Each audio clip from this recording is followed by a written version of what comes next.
Westmoreland Media Center. Absolutely gorgeous. So I just took a tour, and some of the other board members did, of the entire new wing, and it's lovely. We're going to do that first, please? Oh, we'll do the call order first. Joan, can I have a roll call, please?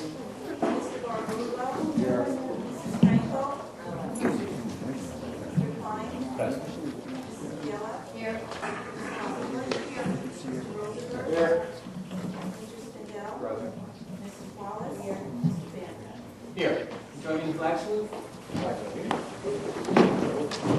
Pledge allegiance to the flag of the United States of America and to the republic for which it stands, one nation, under God, indivisible, with liberty and justice for all.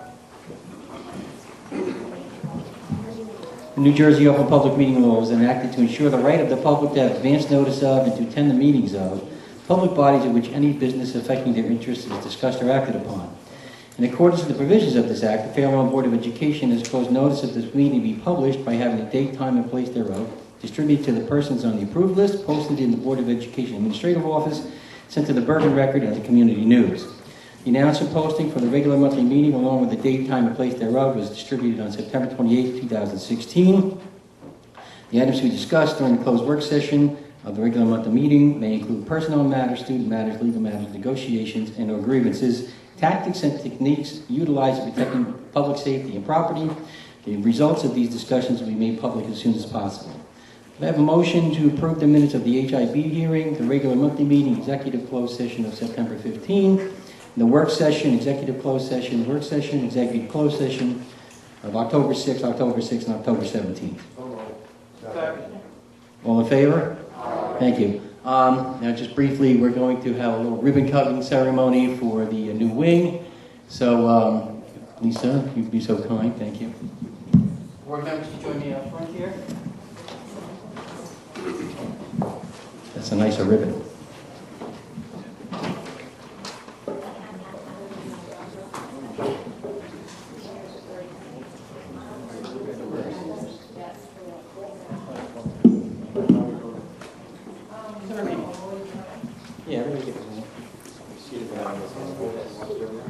It's not a marathon. You didn't just win the race.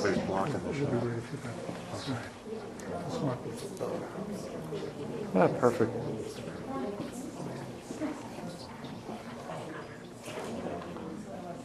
We're all here. Just a few quick comments. This media center and the whole project was a combined effort, no one individual. The public, the board, the administration, the staff, all worked very hard to make this moment possible. And I know the parents of Westmoreland are very proud and very happy. I want to thank all the professionals who are here with us today, who helped make this a reality. And it's really a great moment for everyone. And at this time, we're going to cut the ribbon. Thank you very much. Westmoreland is now officially open.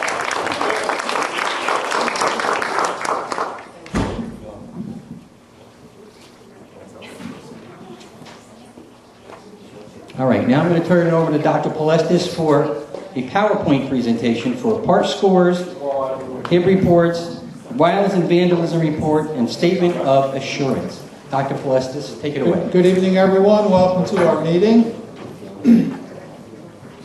October is the month in every school in New Jersey where, by statute, the superintendent of schools provides information to the community and the Board of Education about the topics that we have listed up there. Statement of assurance, anti-bullying. So we're going to look a little bit about that. HIB. We'll also look at park scores. So let's start with, also we'll be looking at something called district focus. So district focus is an interesting and a very well thought out practice that we have here in Fair Lawn, in which the administrative team puts together information about our goals for the year based on the data that we have. So some of the data that you will see this evening, in particular data about park scores, is related to goals for administrators, goals for us as the board, and our process is to try to be data-driven decision makers. So if we do an analysis of test scores, and we find that there's a need to improve in this area or that area, frequently that will be translated into our district focus and our own personal goals. And one of our best practices as well in the district is that the goals become the goals of principals in the building, supervisors in the building, other administrators in central office.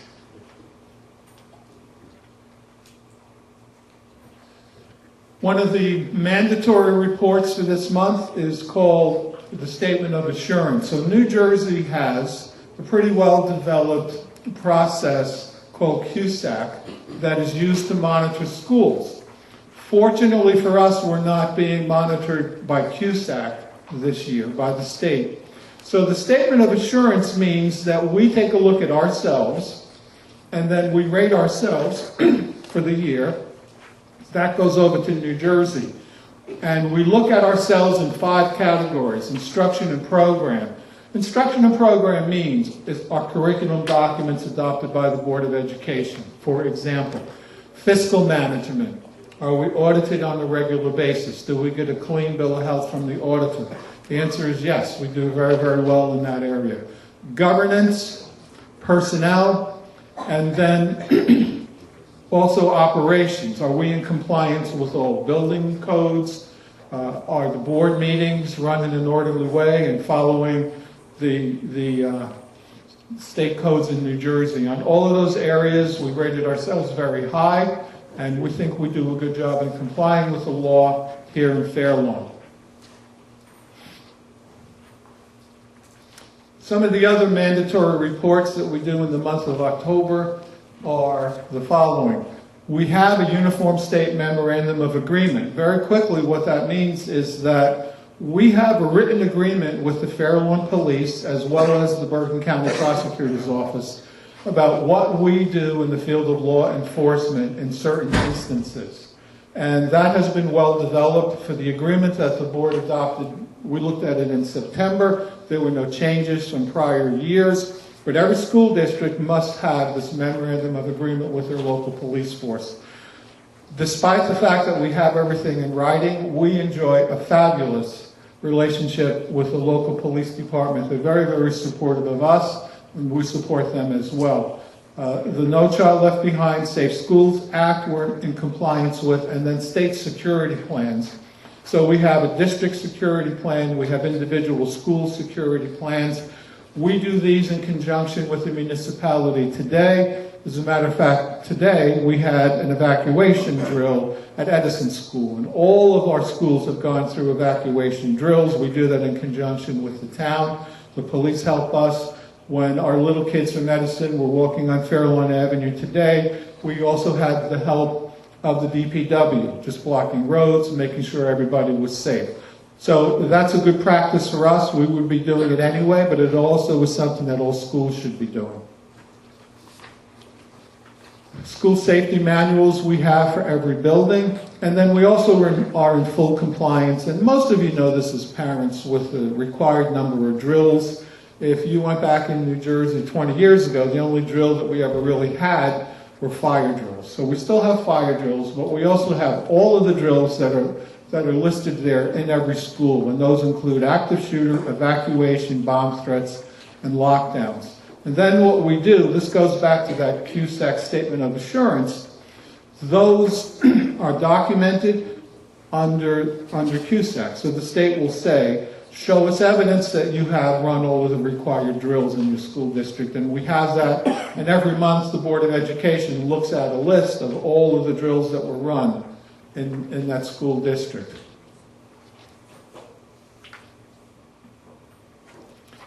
One of the requirements in New Jersey, this was connected to the Anti-Bullying Bill of Rights when it was first passed years ago, is that we have a week of respect in New Jersey. Every Friday I give the board a little update about all of our activities in the district, but we have tremendous, very, very positive things happening in our schools where our approach is to look at HIV, to look at violence, to look at vandalism as opportunities to teach kids. And so the amount of teaching that happens in this regard is very, very strong and very, very powerful.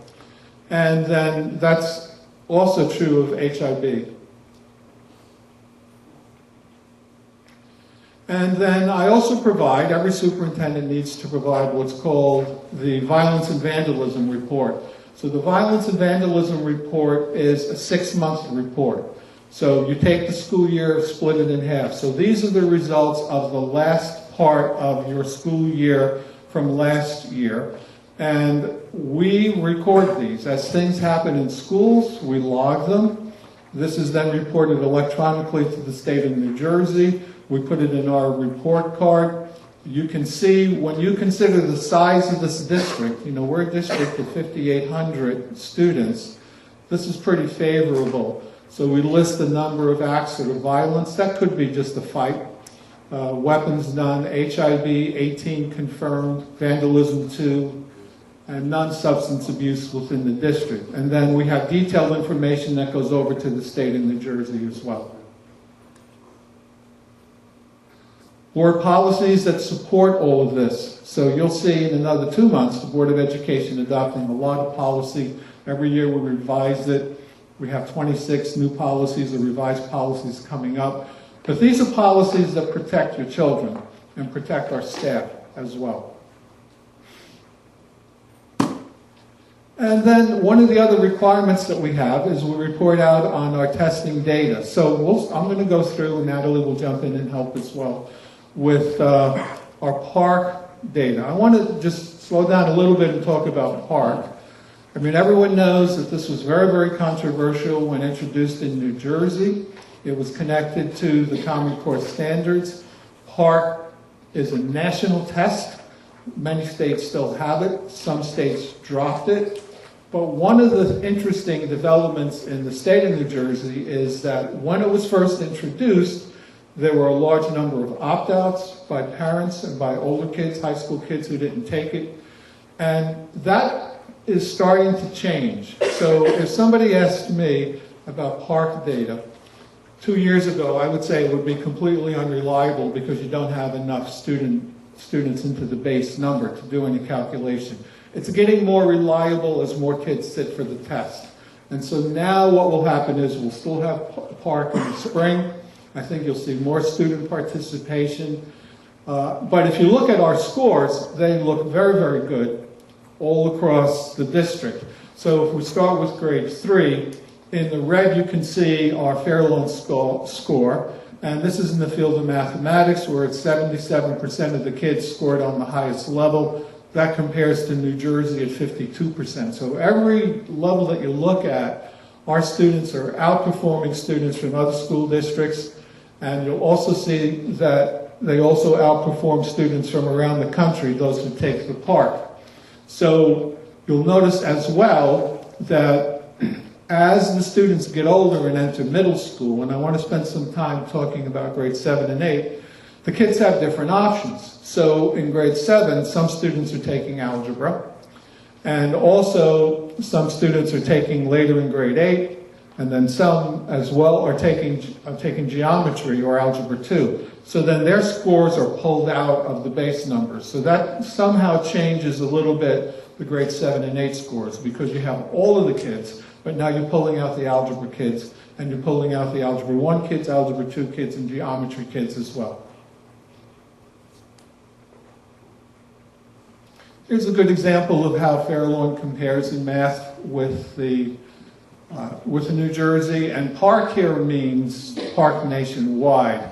So looking at us on the bar graph as being in green, you see that we outperform on every measure students in the state of New Jersey as well as students nationwide. And something very, very important to understand, that's a major change for New Jersey educators and parents, is that the scores of special education students that are educated here in Fair Lawn are included in this. So this is pretty impressive, because this is speaking of both our general ed kids, our special education students as well, And no matter how you measure it, we're looking very good in math.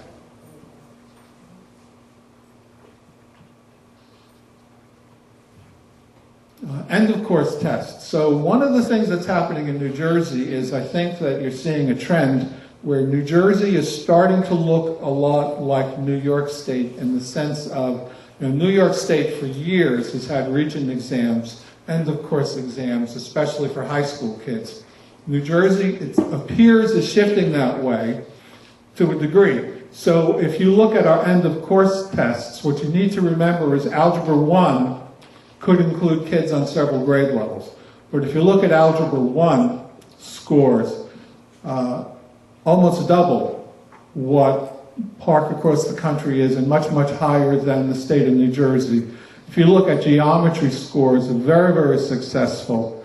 And if you look at Algebra 2, so, what does that mean? When we see success and when we see accomplishment anywhere, what that means is this is an accumulation of what's been happening in the curriculum since kindergarten, since pre-K, K, where we're establishing fundamentals and you're seeing good results working all the way through middle school and then, of course, through high school.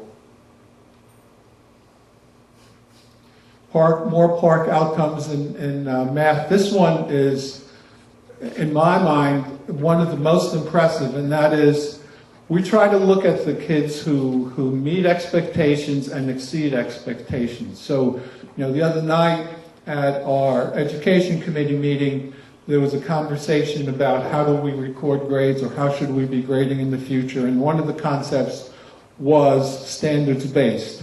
But this is standards-based language. So if you look at the kids who are on level 4 or level 5, if you get those Park printouts at home, and you add them together, grade 7 students did pretty well, but look here at what happened with Algebra 1. 100% of the kids who took Algebra 1 passed a pretty demanding test, and any educator will tell you that the Park test, although it was controversial when it first came out, is much, much more demanding than the HESPA and the ESPA that preceded it. We see the same trend again in math, this time looking at grade 8. Remember, some of them are pulled out. To me, to have 100% of the Algebra 2 kid students who are 8th graders passing an end-of-the-year test, that's pretty remarkable. And here's why. I have been the superintendent of many high-performing high schools in my career. If you can come out of 8th grade and you have a solid footing in Algebra 2, that means now that you're in high school, you have many, many more math opportunities opened up for you. And when you get into your junior and senior year, you could be taking Calculus AB, Calculus BC, and doing some AP statistics. So a high-performing math student at Fairlawn, if they choose to do so, can really take 6 years of math within 4 years if they get their middle school lined up this way. And that opens tremendous opportunities for kids on the college level. Language arts, similar story. Very, very strong results again, starting with grade 3. So you'll notice that in language arts there is, at this point, there's not a subject matter test, so you're looking at grade 3, grade 4, going all the way through to grade 11. Every grade level, our students are outperforming peers from around the country and the state of New Jersey. Pretty high scores. Why am I pleased with the scores? Because remember that we're still talking about the third year of Park, and I think that our teachers and our students, as they practice standards-based outcomes and teaching in the classroom, will become even stronger.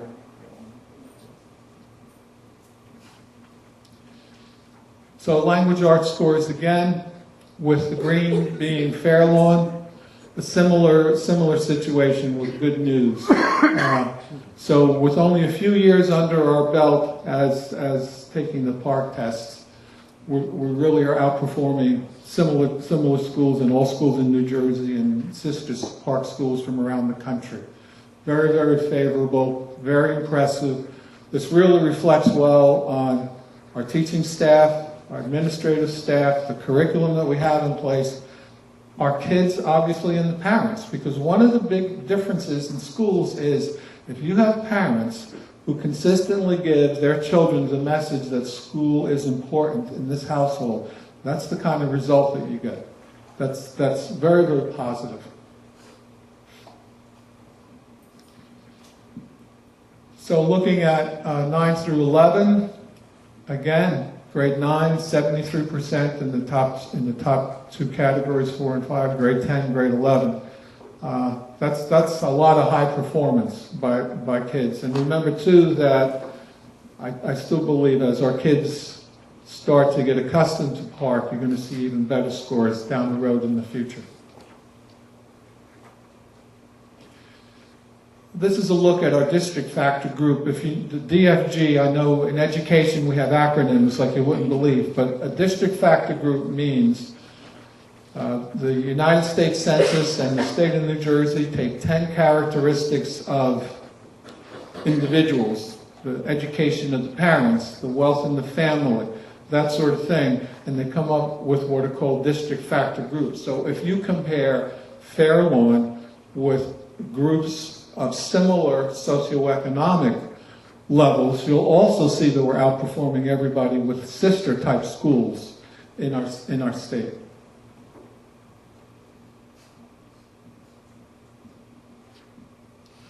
And again, grade 8, we see the same trend. This particular one is in science. So one of the interesting things that's occurred is we have the PARCC test, but New Jersey has continued with the older testing in science, and the kids will take that as well. So in the science comparison, in that first slide was grade 4, this is in 8th grade 1. What you see is, and the color scheme's a little bit different here, again, very, very good results we're getting in science. And so if you look at our 3 major tested areas in New Jersey are language arts, math, and then science. We're doing very, very well. That's a reflection of a strong curriculum. But our view is it's not enough. And so what happens is we sit as an administrative team, we go over the data, and we ask ourselves, what can we do differently? Is there anything we can do better? And so later on in the evening, as I said, the board will be looking at recommendations that principals will be working with. So how can we do better in language arts? Well, we're going to be working on vocabulary development. Every principal is working on it. Every supervisor will be working on it. So it's not just data. Data by itself is not as meaningful unless you do something with it. And I think we do a nice job of analyzing data and then making decisions based on data. The biology end of the course assessment, again, is the new trend in New Jersey where after you have a subject, you're going to take a test. In bio, our kids also outperform everyone in similar groups, and then as well with PARCC nationally. But this is based on the New Jersey test.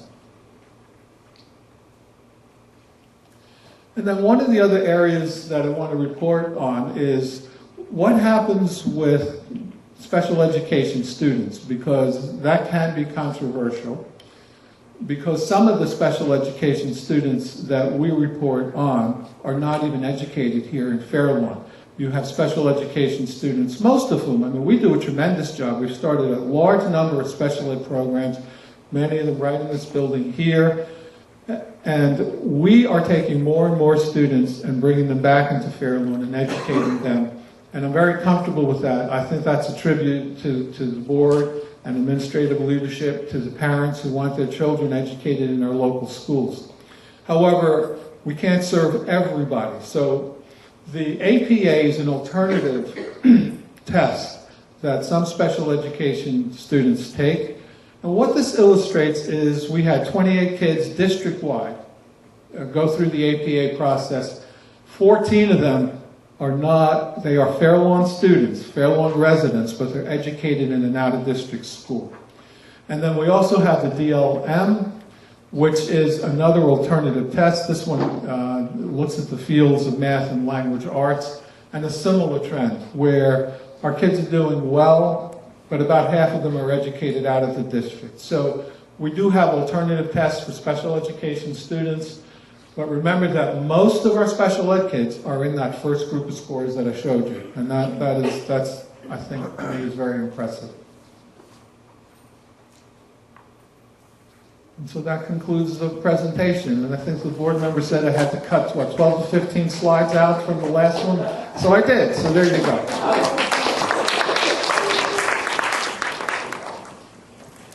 Any board members have any questions for Dr. Balestis on the presentation? Sure. Yeah, Michael. Mike. Just a couple comments.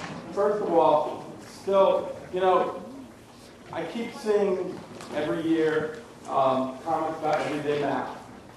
And I think the proof has proven itself over and over again that the foundation that our kids get in everyday math corresponds to those test scores, corresponds to the test scores that they get when they move on to middle school and high school.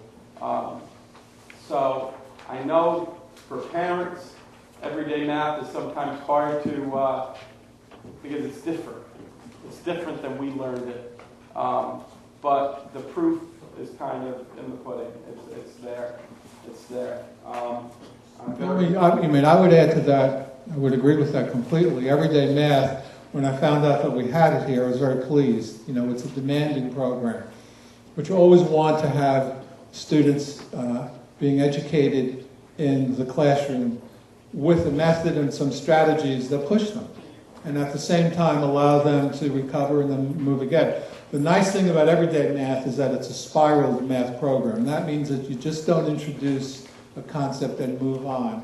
You introduce it, you assess it, then you go back in another week or two or a month or two and you recoup it to make sure who's still with us. But I think that that's a good foundation that a lot of other schools don't have. And as an educator, I love what you said, okay? And it piggybacks on stuff that Mr. Watson said over the years, that we don't rest on our laurels. We have great test scores, but you guys are going in as an administrative team and saying, how do we improve on the great test scores? And I think that's a testament to your administrative team. And I as board member and a grandparent of kids in the district, love to see that, and I hope we could be a part of it. Thanks. Speaking of grandparents, so my grandson came to me and he had lattice math. It's part of the... I had no idea. I looked at it for a half hour. I couldn't figure out what, but he knows it. Lattice, whatever it is, it works for him. So that's good. Anything else? Jeff? Yeah, I want to talk about the science scores for a second. While I'm pleased that we're basically on par with our DFG, or is that still a former DFG because we are using some other courses? For science, they're still taking the New Jersey test. Science is not part of the PARC. So in that case, we still use the DFG comparisons and the state comparison. There's no national comparison because it's a unique New Jersey test. I see that they're sort of on par with the DFG as opposed to the other subject areas being, of course, obviously much higher. I was wondering, I know that we put in starting to put in the next generation science standards, and I know that we have been shown some books in that light. I'm wondering what else is happening in the elementary schools to help build stronger science foundations. I know that 5 of the 6 elementary schools don't have science labs or a lot of that kind of equipment, so I'm wondering what kind of progress we're looking to make in the future to help build a greater foundation for science for our students in the elementary schools that don't have science labs. Yeah, Ms. Lacatina and I attended a program just a little while ago where we served as a host for educators to come throughout New Jersey to look at the science program that we just purchased. And what it does is it allows students to work in their classrooms on science concepts. Very, very strong. Do you want to add to that, Natalie? Well, yeah, looking at the grade 4 science scores, our kids are definitely 70% of our kids advanced proficient in science for 4th grade, which I think is great. But what we're doing is we actually have instituted the next generation science standards, which are now in NJSLS-S. And so we've actually implemented them early. So we have in K-1-2 a new science program, which is completely inquiry-based.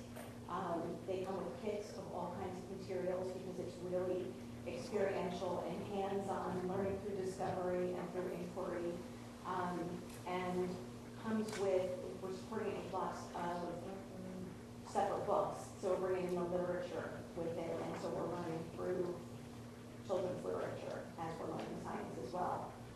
We also had one of our teachers that will be coming down and working with teachers on a rotating basis, sort of our first step towards thinking about an elementary person, like an elementary specialist. So he's a science certified person that's working with our teachers to help them to implement this new science program. Similarly, in the middle school, where we do have content certified teachers, we have a new science program there, but again, also very different in the approach that they use to teach it. And we're continuing to provide professional development for our teachers in that area, and then we'll see that program go into 3 through 5 next year in September. So we're hoping to push forward and continue to have support for our teachers to continue to help them because they're generalists in the elementary. So we're trying to get those science specialists to be able to try to, help them a little bit more and support them. And obviously, Ron Verso gets in there as often as he can as well. So I think we're moving in the right direction. It's something that we can.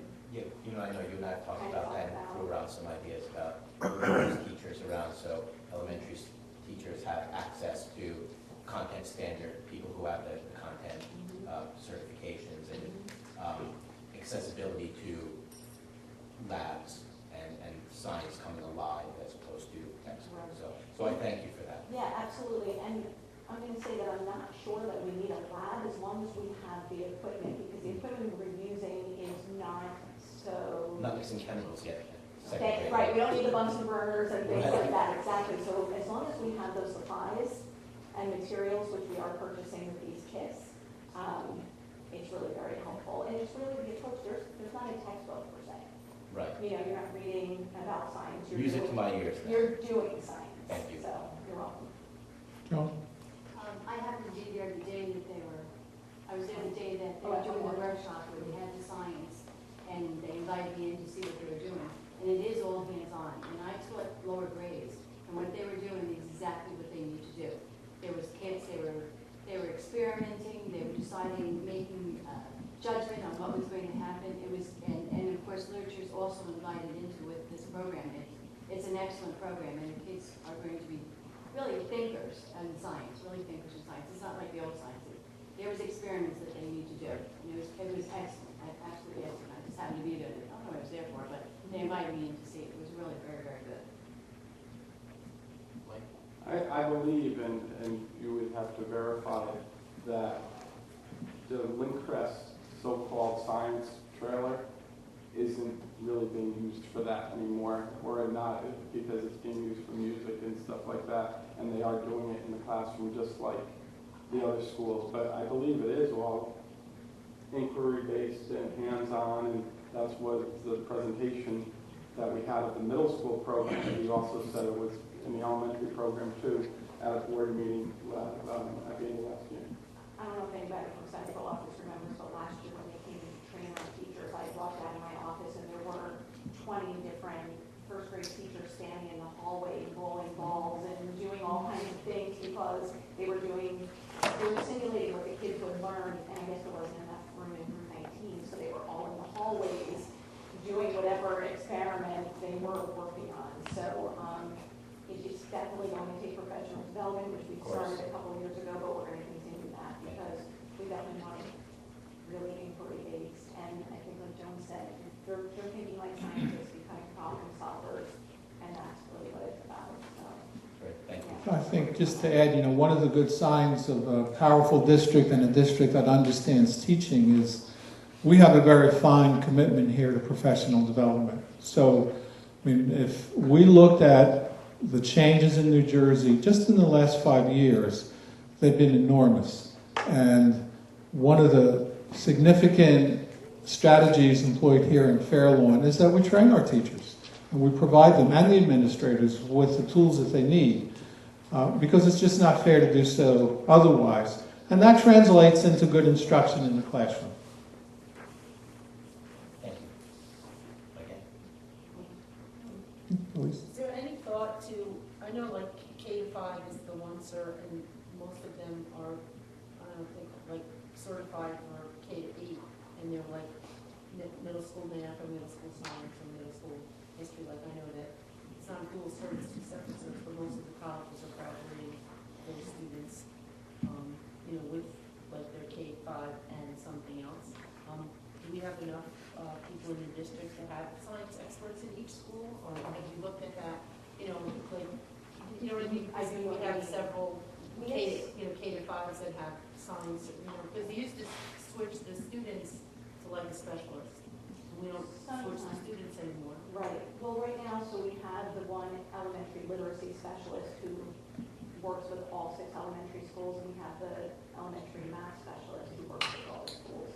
We do have 2 or 3 people that I know of in district that are actually science certified and elementary certified. So there are some people in district that actually do have that combination of expertise. Can I follow up on that? Yeah, sure. When we talk about the professional development, I know that the district also pays for master's credits and the like. Does the district give, I guess, parameters in terms of what classes will approve, meaning that we want to approve and pay for those professional credits based on the needs of the district? For example, let's just say hypothetically, the central office decided that science or whatever is going to be a particular focus. Therefore, if teachers wanted to attain more credits to move up on the salary guide or whatever, it has to be in these areas because those areas are congruent with the district focus or district goals.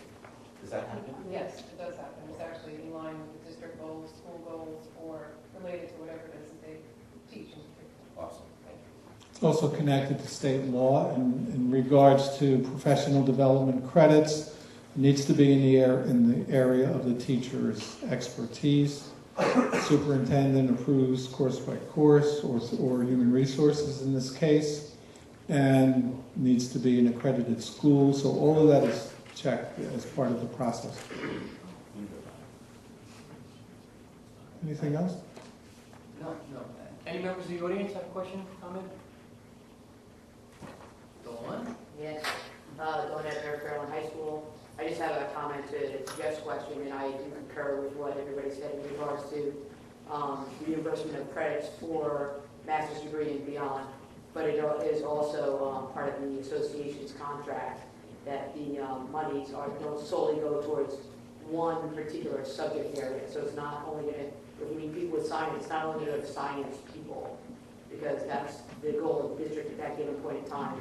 It's distributed equally amongst the members. So just clarify that point. But yes, they do have to go through. Thank you. Anybody else? Dr. Plessis, thank you very much. Thank you, everyone. Great presentation. I'll put down a microphone. Maybe you have one. Superintendent's got one. Yes.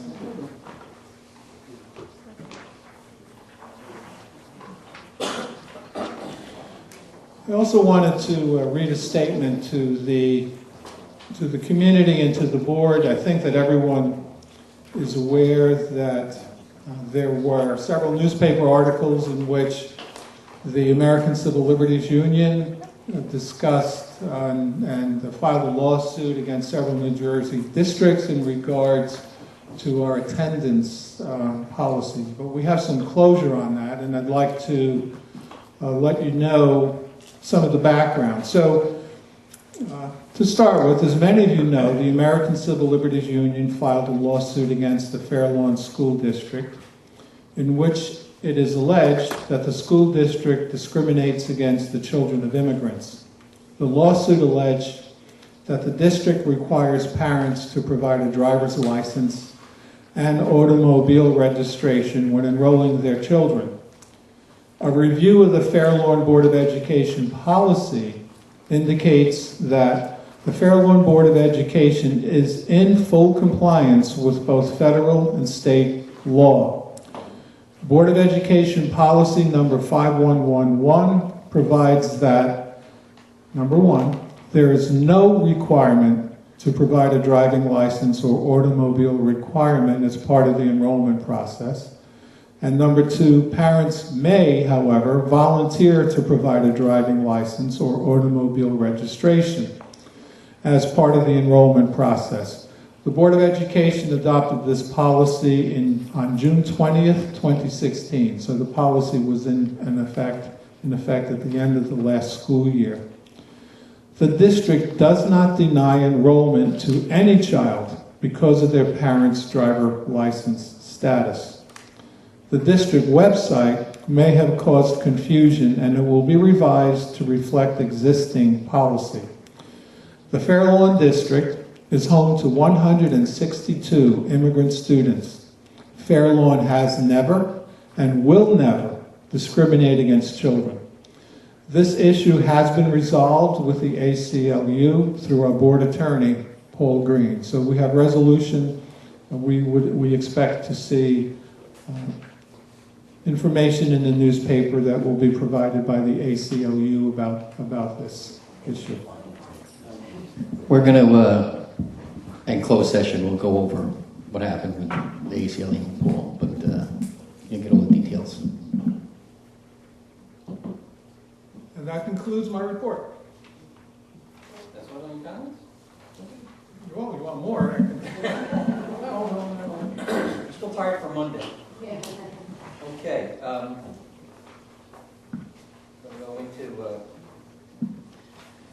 We'll go into the agenda report. S1, approval of district focus. S2, school violence and HIB reports, public hearing. S3, approval of NJ CUSAC statement. S4, approval to submit relocation paperwork to the New Jersey State Department of Education. S5, approval of the Fair Lawn Community School Advisory Council members. E1, attendance at conference convention workshop. E2, approval of extracurricular trips.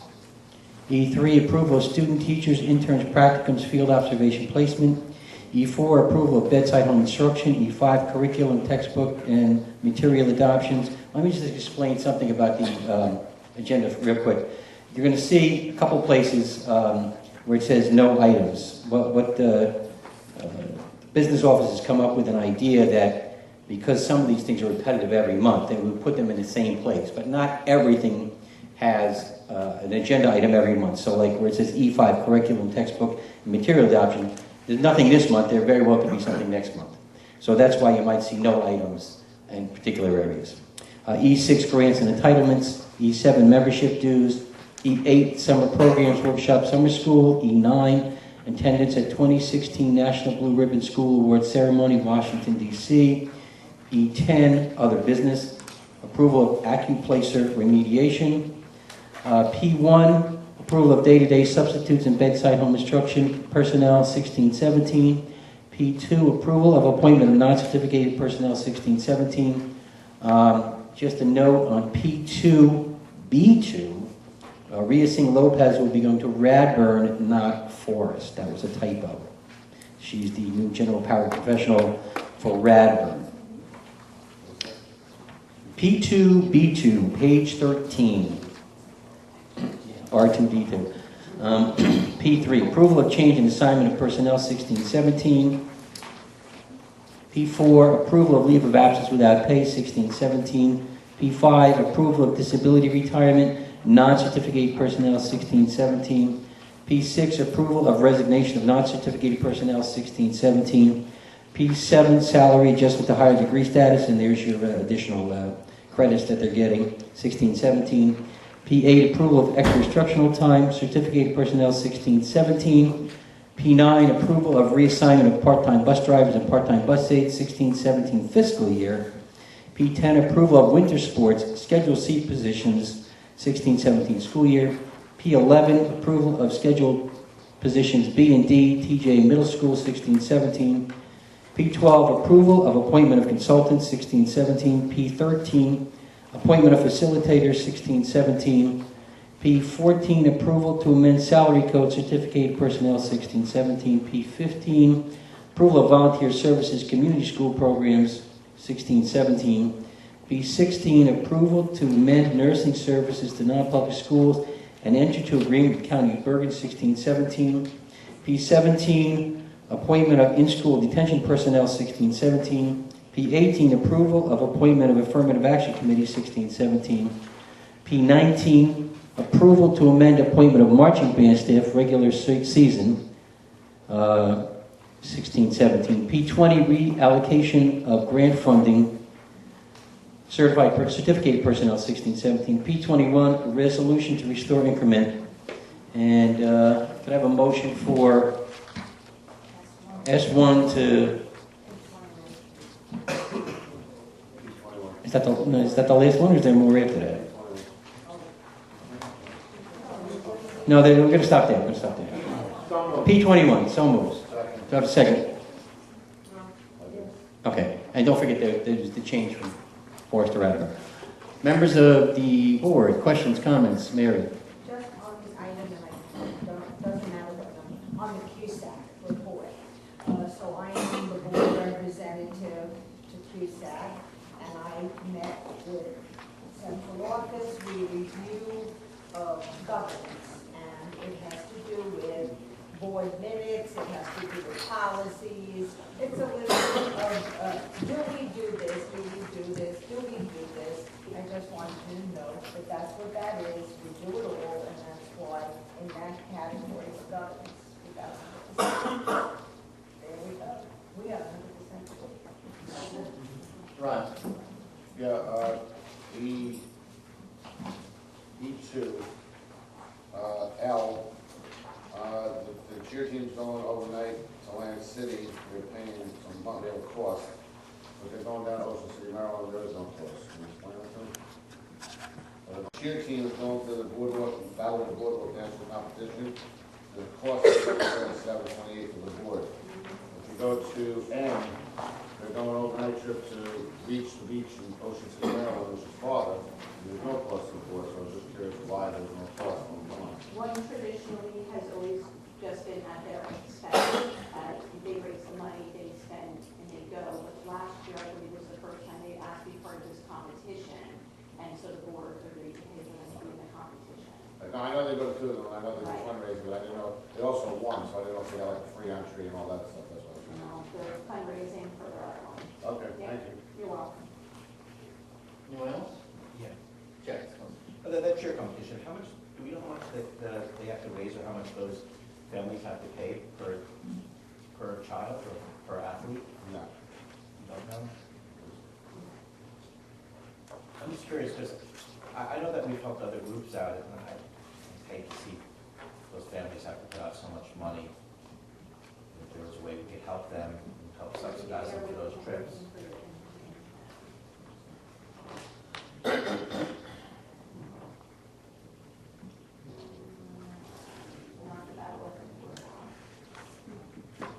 Should I go on with my other things? Please move on. Okay. Yes.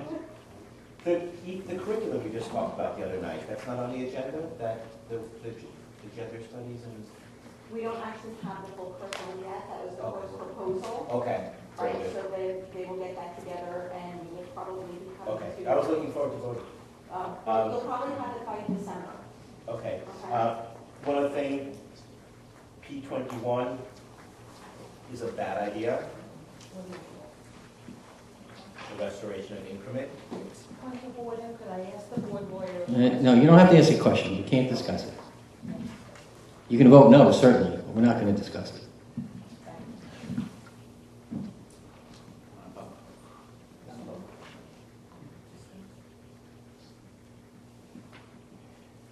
And I'm just also curious about P19s.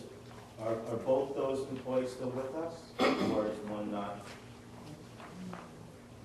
One is not, and one, the other one replaced. Okay, I see. Thank you. Jeff, anything else? Alan? I don't have that information. I thought that I did. I think we don't have that on here. Yeah, it just says 2 responsibility. I'm sure I can find out. Okay.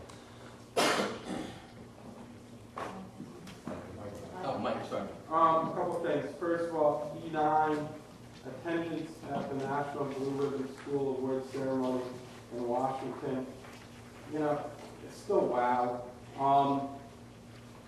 I'm of the firm belief that if any one of our schools shine, all of our schools shine, because we're using the same curriculum,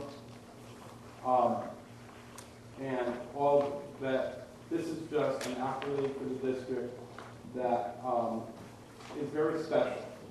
So I want to again congratulate the dean and the staff of Lincrest, but their award is everything. And the only thing it does is again show Fairlawn in a positive light nationally at this point. As far as the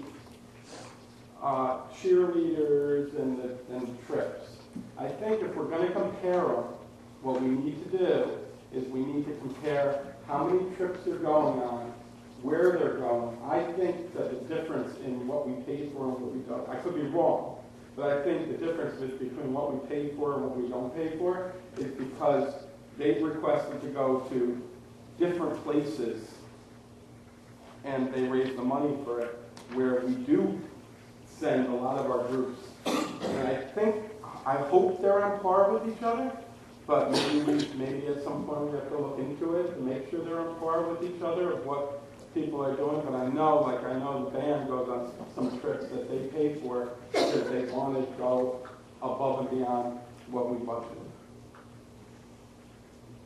Well, just to answer your question, the girls softball team and the lacrosse team will go every other year to Florida because it takes 2 years for them to raise the money that they want to go.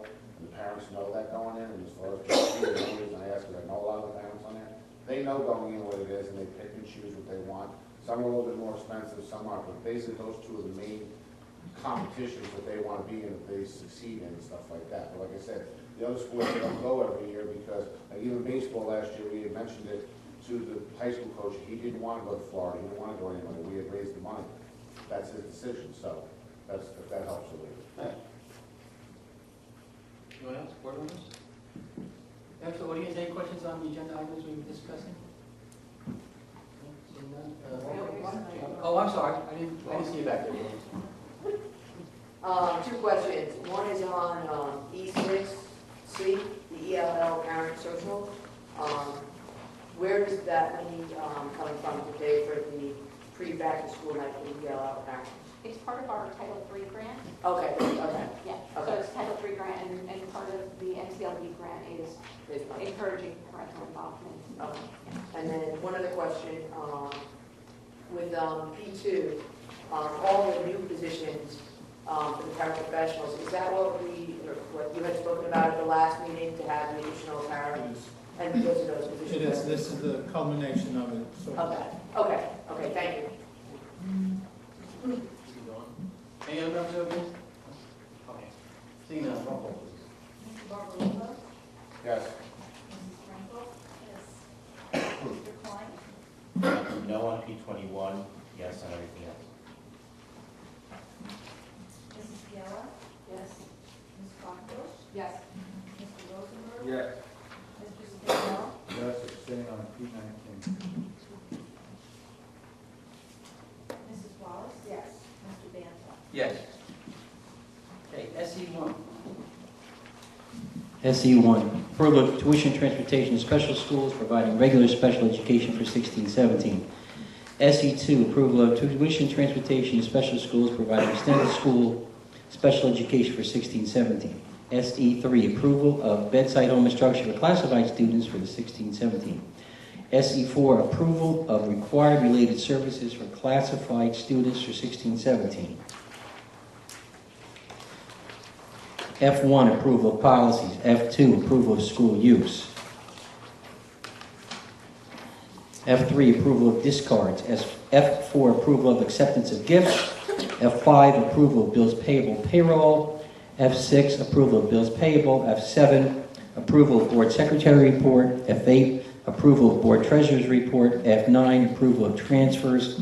F10, approval of state submissions / requirements. F11, approval of contracts, consortiums, cooperatives. F12, approval of purchasing, change orders. F13, other business. Approval of attendance at workshops and transportation of seniors. Can I have a motion for, this is why I wanted one page. SC1, thank you very much. Okay. Board members, questions, comments? No? Okay. This F13B, I think that's awesome. I think it's great that we do that for the seniors. So nice that we have our good karma spreading around. The other place we did, Mary got again first. Do you want to do it? F, thanking again the Mills PTO for a very generous donation for one smartboard, and from people in memory of Cecilia Murphy for the Westmoreland School Library. We are so grateful to the people who make these donations to us. It's a wonderful thing, and thank you on behalf of everybody. Mike? are you going to say something about Mrs. Murphy? I was. So go for it. And then I'll- I did want to say something about Seal Murphy. Seal Murphy was an icon of this school for many, many years. I just want to extend condolences to her family. She will be missed. She was everywhere in the school. Everybody knew her. Everybody loved her. Everybody trusted her. And she loved everybody in return. She was with us for such a very, very long time. And I was very saddened to hear of her passing. And I just want to extend my heartfelt condolences on her passing. Because I grew up with her as I did when I was in the school. Thank you, Mike. I concur, first of all, with Cindy, what an icon of this building, so it's very appropriate that that was on the agenda tonight. Just to piggyback on what Jeff said, as far as the busing in the 13D, as part of shared services, we also provide buses for other town events such as litter cleanup days and stuff like that. So we try to, that goodwill between us and the town and the shared services takes the shape of that. So I was happy to see that. And I just want to comment on F2, I guess it is. And again, looking at all the activities that are run in our schools, some by the PTAs, PTOs, some by the schools themselves, some by the sports teams, is kind of awesome. It's kind of awesome. And the reason it's awesome is, first of all, to see the schools alive at night. You know, I commented to Dr. Valeskas today that when you go into the high school, at any time I've gone into that high school, there's always kids there doing one activity or another. So this just kind of like shows all that. And some are from all sports, but I'm pretty impressed. Thank you. Any other? Do teachers, do we have to recuse for the F11-2 for the secretary bargaining unit? Was that part of FLE? Sure, right. I mean, they're part of JPA. Well, are you a teacher in another district? Yeah. Okay, yes, then yes.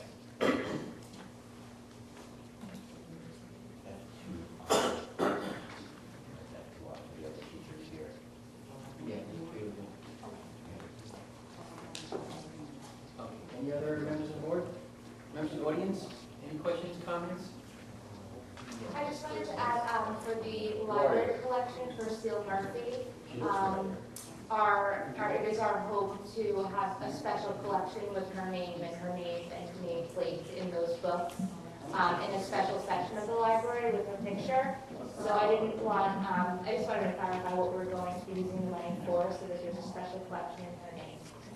Thank you, Christie. That is very- It was very nice. Terrific, really appreciate that. Any other members of the audience on these items? Wait, we're clarifying. Oh, that's right. We just want to make sure everybody's clear on what you have to abstain. Okay. No, I know, that's why I'm. It's F11I. Abstain.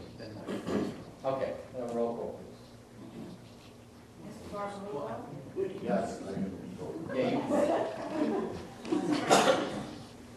Everything except for the F11I. Yes. Yes.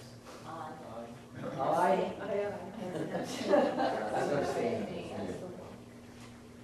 Mr. Klein? I abstain on F11I. I vote yes on it. Mrs. Piell? Abstaining on FKTA and yes for everything. Ms. Kloppenbush? Yes. Mr. Rosenberg? Yes, except F11I.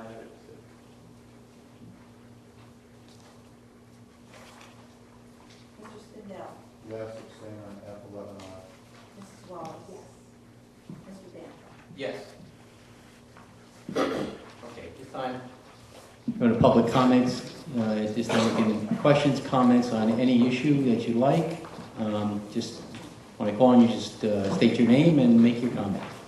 Any members of the audience? Going once. Okay, thank you. Now it's time for board comments. Comments from the Board of Education. Mary.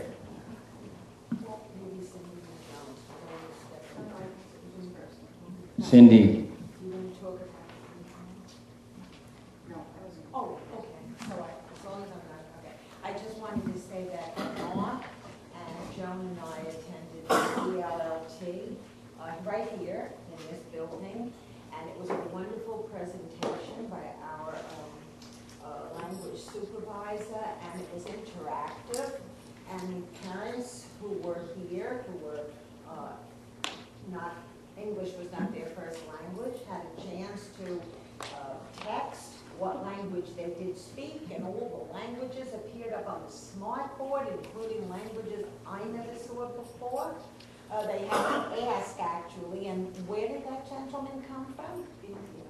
India. But it was a Something was the name of the. something, and it was a lovely presentation, and we were very happy to attend. It was very, very nice. Cindy, did you? Yes, I did. And then Mark. I have two committee reports, so I just wanted to make mention of the fact that I attended Mills PTA meeting the other night, and I was watching Mr. Floco's park presentation to the PTA of just specifically Mills numbers. And I also just wanted to say that at their September meeting, they had 72 parents attend their PTA meeting. I just think that is absolutely amazing. I encourage everybody to get involved, and that's why I went, because I normally do go, and I just wanted to thank them all for their volunteer work and tell them how important it is in the elementary schools, because the kids really like to see their moms and dads participate in the activities. But I thought 72 members, wow, what an accolade. I think it's awesome. I have an athletic committee report. We did meet. The athletic high school, the Fairlawn High School Athletic Hall of Fame had their induction dinner. And for those of you that don't know, Dave Loud is one of our athletes that has been inducted into the Hall of Fame, is presently the president of the committee. And he wrote a poem about what is a cutter. It was read at the night of the dinner, and it was very moving to me, so I jotted it down. At the athletic committee, we asked if at the presentation of the Cutter Award recipient part of the awards dinner for spring, not dinner, the awards ceremony for spring, fall, and winter, that the Cutter poem be read. It was very moving, and it touches everybody, not just the athlete. It touches the administration. It touches the Board of Education. supervisors, everyone. And it's a really nice, a very nice piece to read. It also, correct me if I'm wrong, Kathy, it is also going to be hung in the Hall of Fame in the high school. So if you're just ever in the high school, just walk down that hall and check out that poem, because there's something for everybody there. I mean, you know, we're all cutters, and I thought it was really nice. So they agreed that they would implement that poem being read. Also, we just requested that for all the sports events that hand out programs, that they mention the Board of Education on the actual program, along with the administration. That was agreed upon also, so it was very nice. Mark and Joan and Ron and I were at the Special Education Committee meeting last night, and we, along with Dr. Kalestis, and we saw an overview of the extended school year. There were 277 students that attended the extended school year. And Kathy Marinello, who is the program director, said that when she first started, I think she said 22 or 25 years ago, there were only 62 students in ESY. So now we're up to 277, and they're requesting 3 schools for the summer. High school, our brand new Westmoreland, and Warren Point, to be able to house all of the children that take advantage of the program.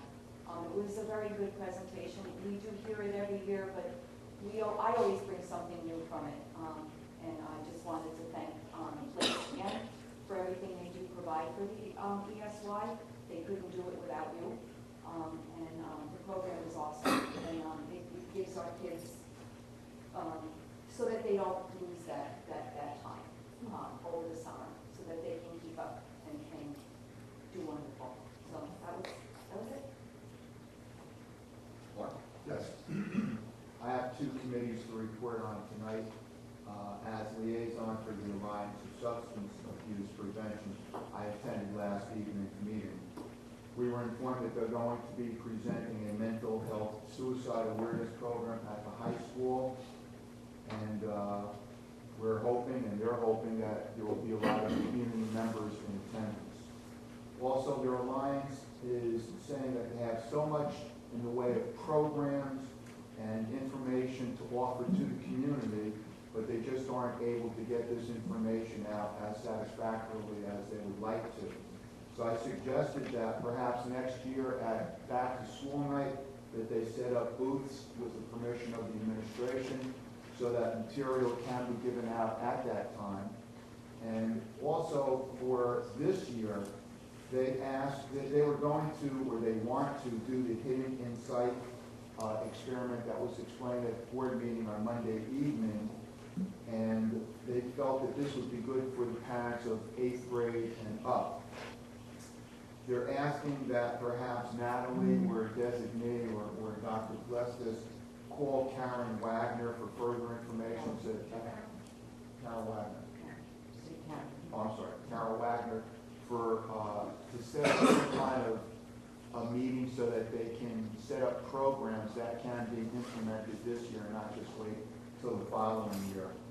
They also mentioned that the LEAD program, which is a new acronym for DARE, begins the 2nd week of November at Memorial School, and after Christmas it's going to begin for TJ. And finally, they wanted to thank the Board of Education for the opportunity of presenting the other night. My other report deals with the community school, of which I'm the liaison. A total of 6 candidates were interviewed, of which 4 were selected, who appear on tonight's agenda that we recently approved. The names, I'm going to go and give a brief 1-sentence, actually, bio on each one so you can see how diversified their backgrounds are. Claudia Sargento, she has a background in education, worked at Fairmont High School, I believe, before moving on to become assistant principal in Caldwell and then the assistant principal at Ramapo High School, where she's currently employed. The next individual is Ms. Veranda Dulon, whose background is in political science and also in finance and insurance. And her son currently attends Fairlawn High School, and she's involved with many other community organizations throughout Fairlawn. Ms. Katie Scully is number 3. She currently serves as a trustee on the library board and volunteers for other nonprofit organizations throughout Bergen County. And the last one that was selected was Mr. Gabriel Tangloa, who has an MA in economics, MS in teaching, BA political science background, currently is a social studies teacher, and also involved in public education, both in and out of the classroom.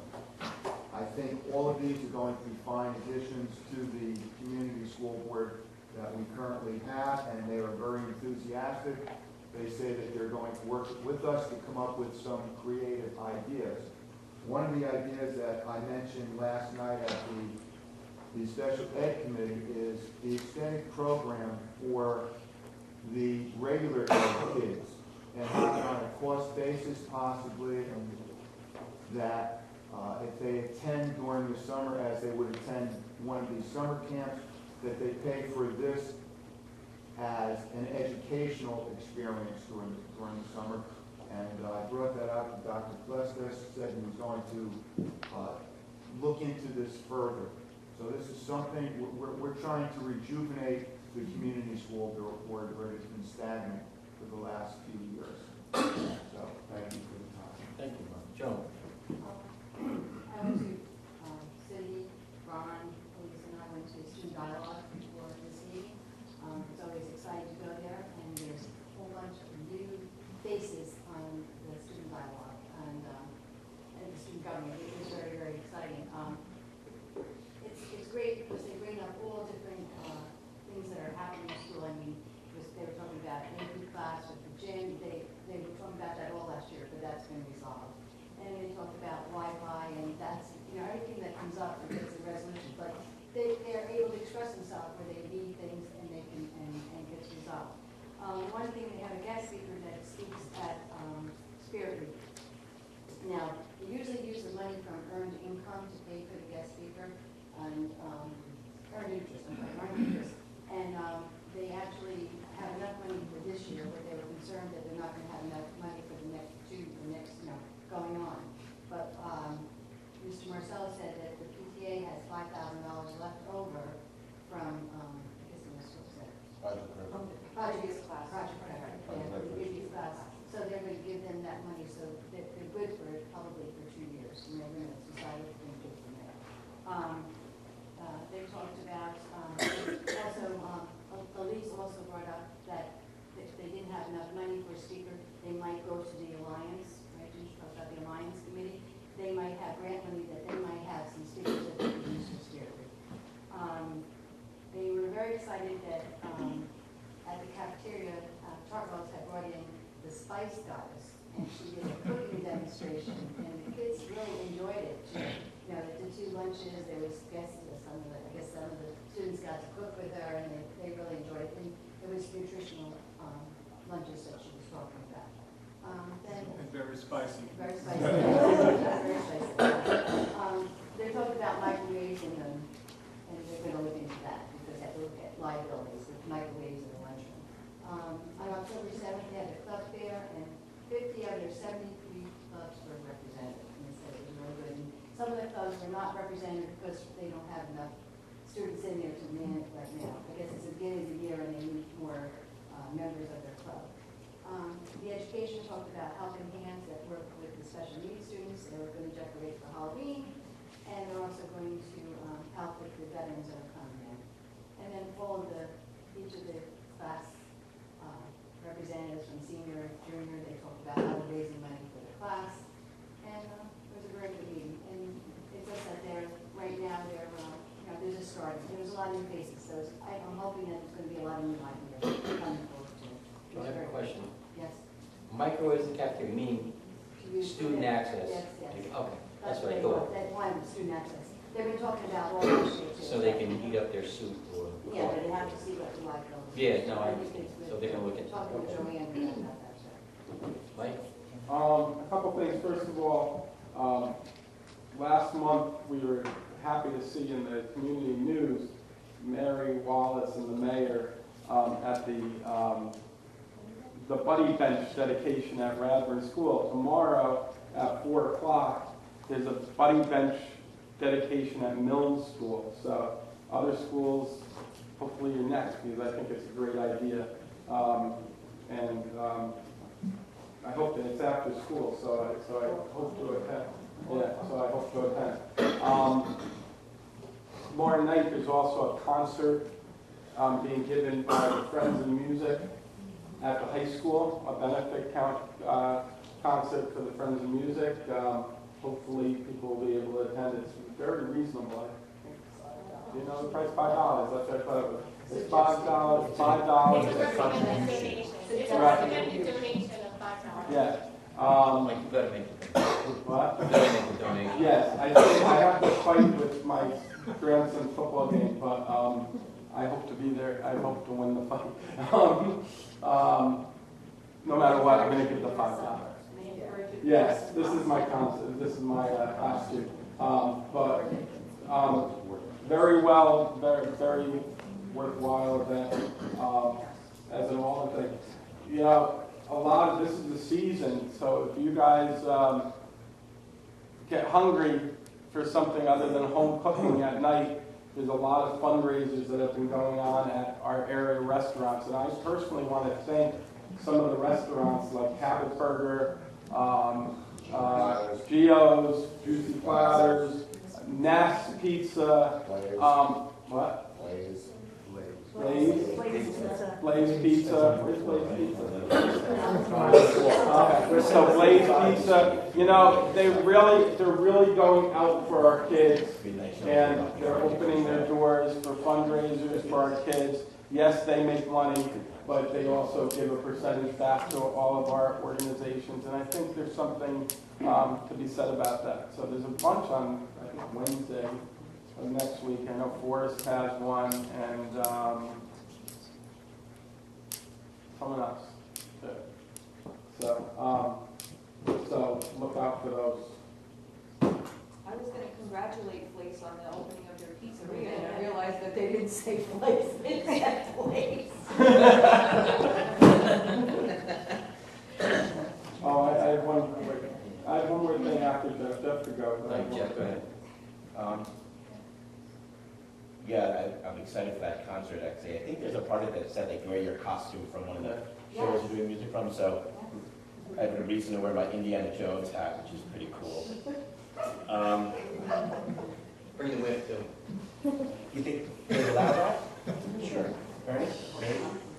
Bring pictures. We want to see it at the next meeting. Okay. We don't want to see it in the newspaper. That's right. First of all, please accept my apology for the length of the meeting on Monday. I hope that you have recovered from not sleeping. If not, there's the weekend coming. So, speaking of meetings, I would love to have more here. This is very comfortable, and I hope you'll feel comfortable out there. You know, look like a Chihuahua. That's your Chihuahua costume. We can turn down the air conditioning upon special request.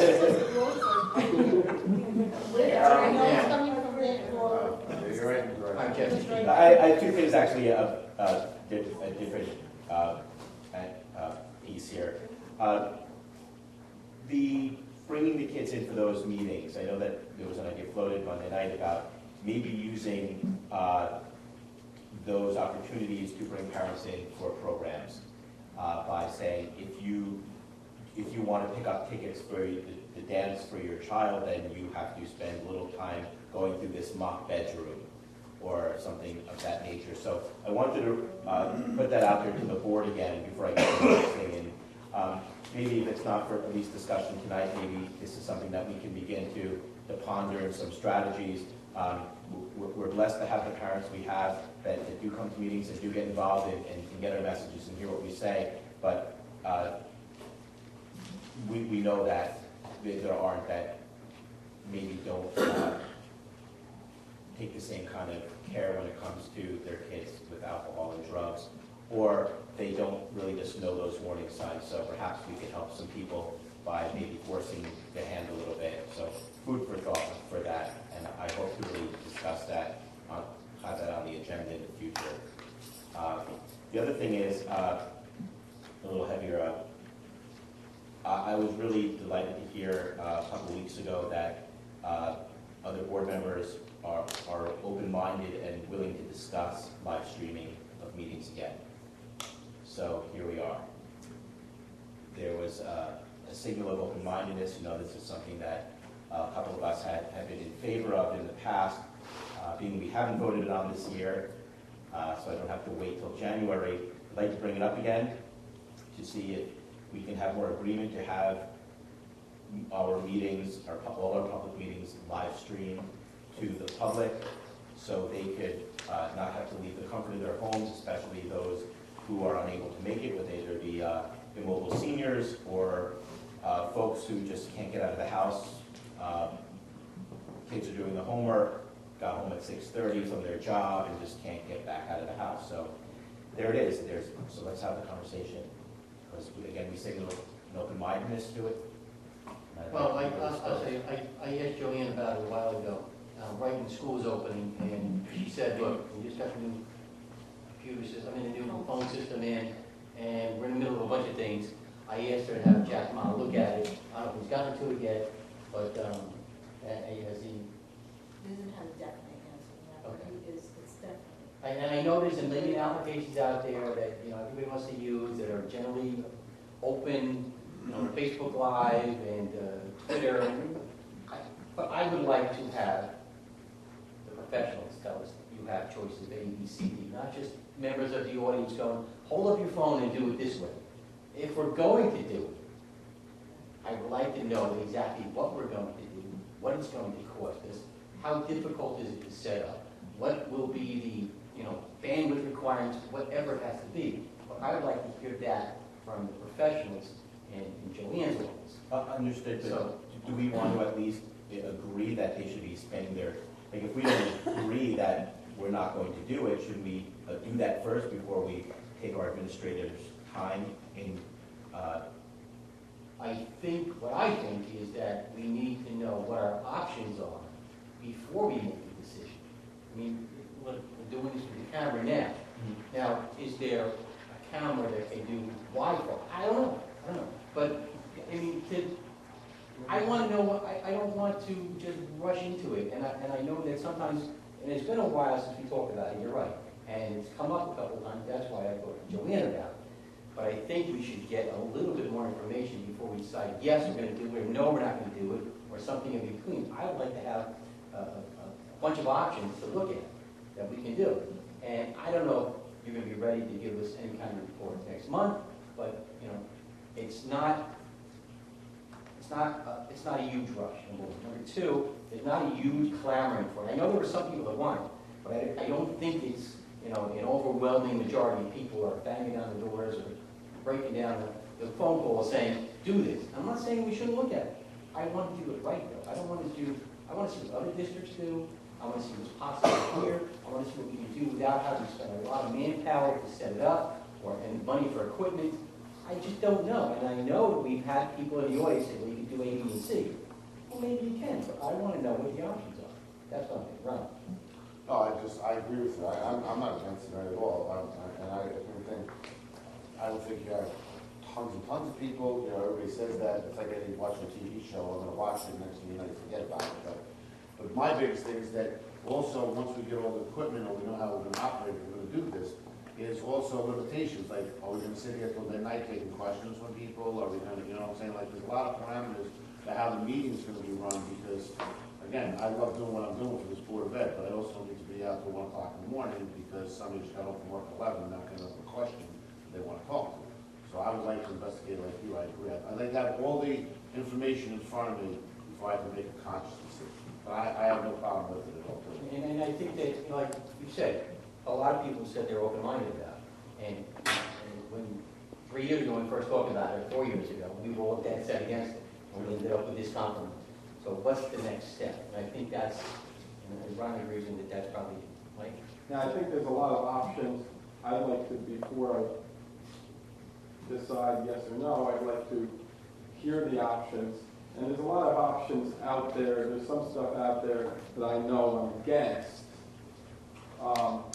One of which is like the live call-in show type of deal, because you just can't see affect. You say what, caller? Yes. Yes, because you can't see affect of people, and there's a lot of, and there's limitations, and then how do you, there's just, I know, I want to hear the different options that are going on, before I make a decision. But I do have another comment about something else. So does anyone else want to say something about it? Yeah, I just wanted to say, I would like to see the options too, to see what's out there. I'd also, I know the first time that we put it out there, Fair Lawn TV was not able to provide. Since it's been a while since we talked about it, I don't know if things have changed in the organization, but I would like to see if that option is still not an option, or if it has now become something that we could consider when we're looking at everything. I know the borough does it live, but I know we were there, they got all the cameras built in on it, so I don't know who paid for that, I don't know who operates it, that's the kind of things. What? Okay, that's the answer to that question. Mary. Yeah, Mary. Again, I think also another piece of this that we have to look at if we're moving forward is we have to begin to put some parameters around the length of the meeting and around the length of the time people can not say you can't talk longer than a minute and a half, because that made us crazy on candidates night with that thing popping up. But I think we need to put some structure around the meeting, and maybe all meetings in the future. So I think that's another piece of the puzzle that we have to give some thought to as we move forward, because I think we're all willing to consider and move forward. Well, again, I appreciate the change, because that's something I came in with 4 years ago. Can we at least get some type of timeline? Again, I don't know that everyone's very busy, but this is not a new technology. There's nothing extremely complicated anymore about streaming meetings. You could put up my GoPro with a wide angle, and it has Wi-Fi and connected to a server, and just choosing which one we're going to have. And I'd like to know when we're willing to actually talk about those parameters. If we're just going to have a conversation tonight, or are we going to make an agenda item, or we can have a work session? Do we want to talk about it now? No, I don't want to talk about it now, other than what we're talking about. I think I would like Joanne to have Jack look into it. There may be things we're not aware of. I mean, we're not the technology people. You're more tech savvy than I am, obviously. But there's people that are more tech savvy than you, and those are the people I want to look into it. And maybe Jack could have some idea for us at the November meeting, all right, and we can look into it. But, you know, I think we'll all agree that, and this is a board that always does this, we take things one step at a time. So let's have Joanne talk to Jack. I don't know how much he's done, but maybe he can come, give us a little presentation on the next board meeting and tell us this is what I've done so far, but I think we should look at this, or this is what I recommend, or, you know, in conjunction with the rest of the central office. But Jack's the technology guy. So I think we have some kind of a report in November, and then if there's more to discuss, or if we like what's been said, we can do that. So we'll make it like a presentation before the rest of the meeting. How does that sound? We have to have a technology meeting. Do you want me to throw that on the agenda? When are you going to do it? I was thinking of doing the next few weeks, actually. Well, what's our schedule say? Because we certainly took time with that schedule, and now we're just willy-nilly throwing meetings around. Well, And we haven't had a tech meeting. It's all right, we need to look at the schedule. We all voted on the schedule. We need to All right, stick we've to got it. the schedule. We can talk about that. Brooke has it. Brooke's got it, Brooke's got it. Got it. She's the recording secretary, so of course. All right, so what does it say for technology?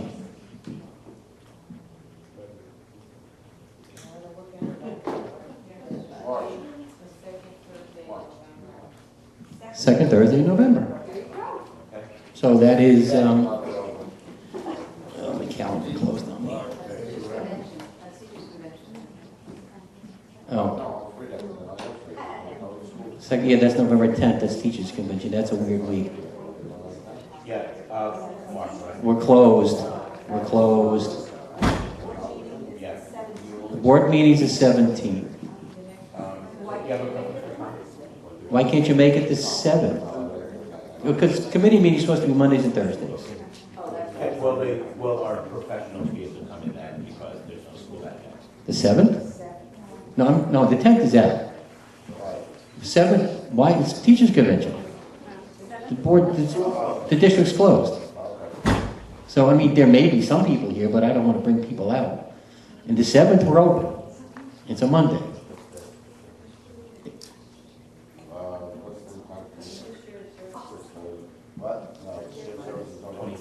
Yeah, that got changed. No, it got changed. Didn't it change, kids? It's confirmed, November 21st. Shared service, November 21st. It got changed due to some conflicts. November 7th is open, I believe. It is election day also. November 8th is election day. All right, Joanne can't do the 7th. How about the 14th? Okay. Okay, and then we could have some kind of a report from the committee and Jack on the 17th. That work? Great. That's only technology committee, is that correct? Technology committee. No. 7 o'clock? Maybe we said 6:30. 6:30? Technology, everybody good for that? Is that easier on their people for 6:30? Ron's going to check. Okay. Easy. Mike. Jeff, I want to thank you for the alcohol and drug, or the drug forum on Monday. You should have paused right there. Not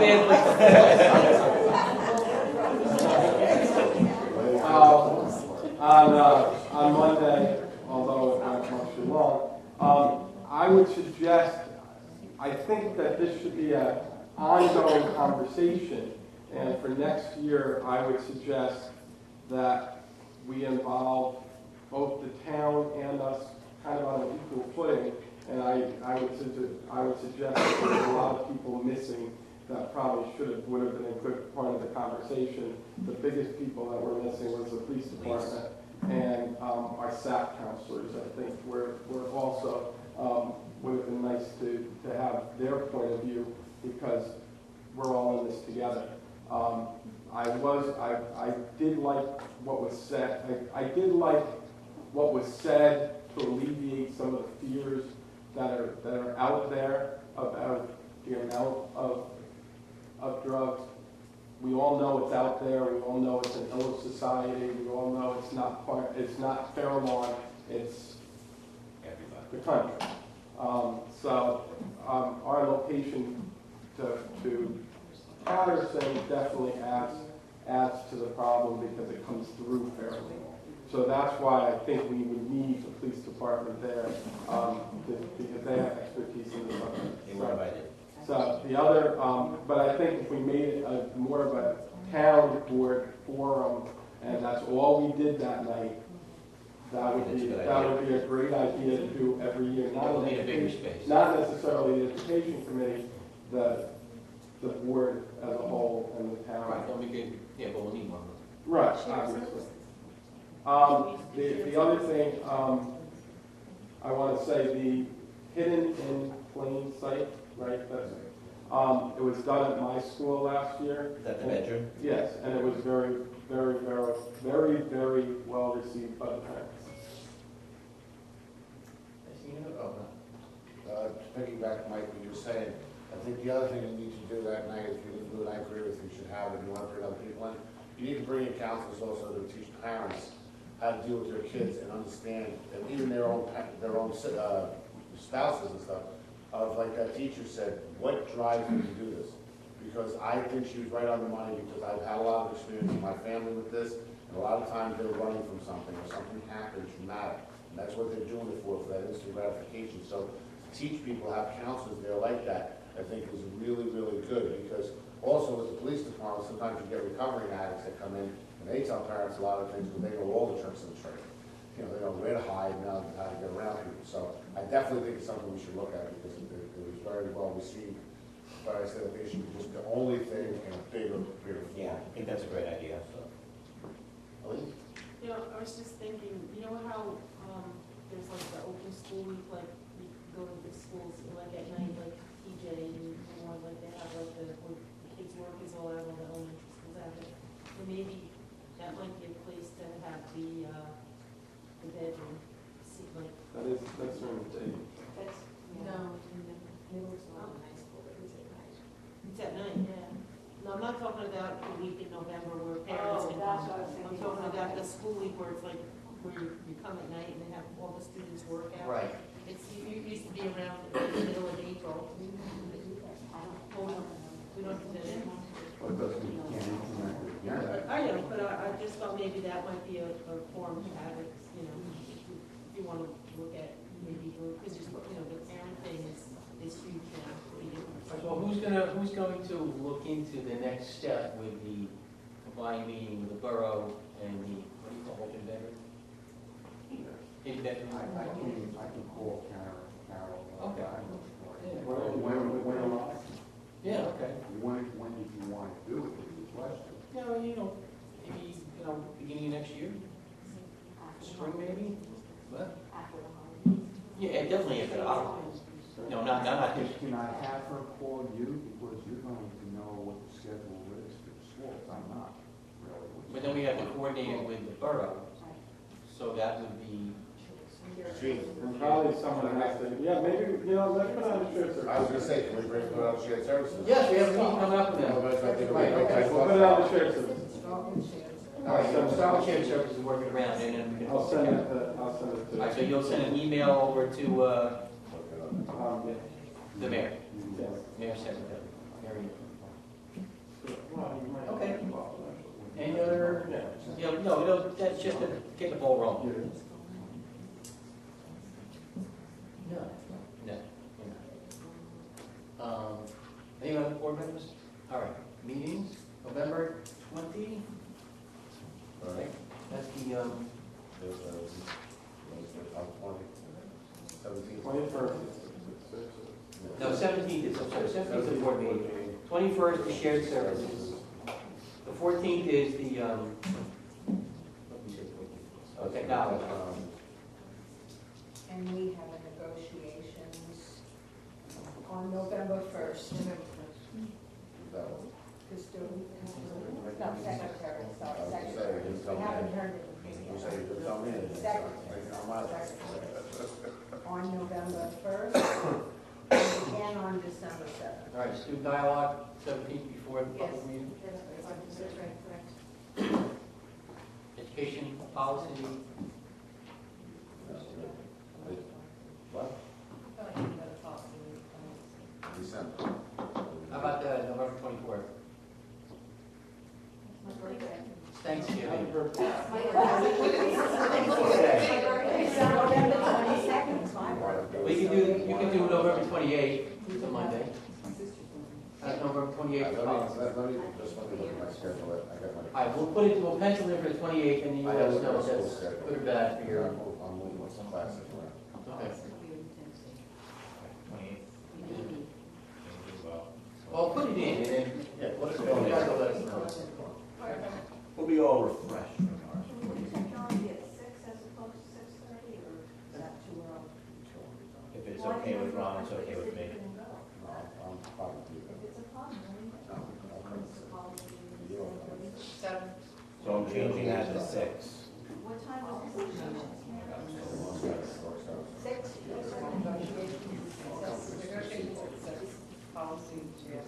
What time is shared services? The team will be in Rochester. Secretary? Team will be in Rochester. Yeah. Well, You said 7? 7:30. 7:30. Sorry, Jerome. Shared services. And we're changing the other one to 6.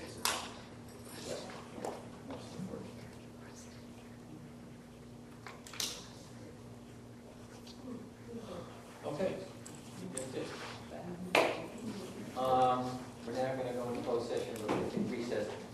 We're going to talk about personnel, legal matters, and HIV.